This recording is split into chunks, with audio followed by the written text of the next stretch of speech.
Approximately 20% of businesses in Uganda fail in the first 2 years of being opened and 65% during the first 10 years. This trend has been made worse by the prolonged lockdown since March.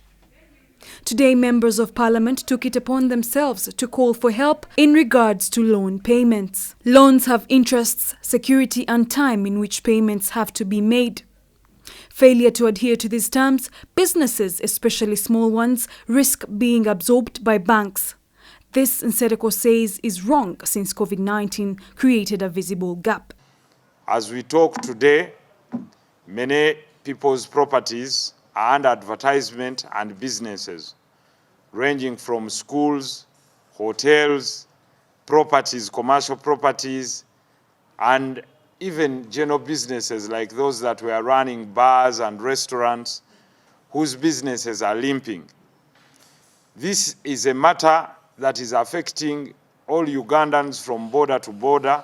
The Bugabula South MP Maurice Chibalya says that it's high time government reigned over banks and other agencies, saying that these businesses are the economic base of the country. It's very, very unfortunate that somehow the executive is being insensitive to the suffering of some people in this country.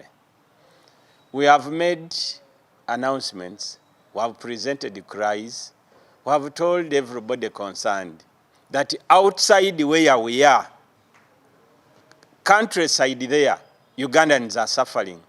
And it's the responsibility of people who are put in power to really address and listen and handle the suffering of these Ugandans. The Bunya South MP Robert Ntende and the Lubaga North MP Moses Kasivante shared the same view. These businesses in the whole country are the one that feeds URA. They're the one that feeds the revenue basket of the country.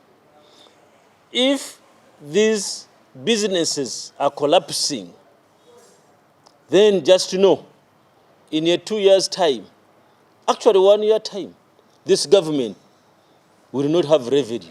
Meanwhile, the Bukonzo East MP Harold Muhindo believes that it's time the government sets up a stabilization fund to assist Ugandans in such circumstances. At this point, I know that every other person who has studied agriculture knows that there is buffer stock for a purpose.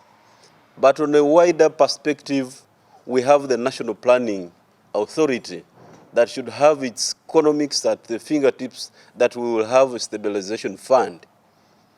We, as Parliament, recently passed that we should have a COVID fund. The president on various occasions has come up to save startups from collapsing by investing in them. He has called upon others to do so this time as well. Karo Tumwine, Sarah Nakandi for Select News.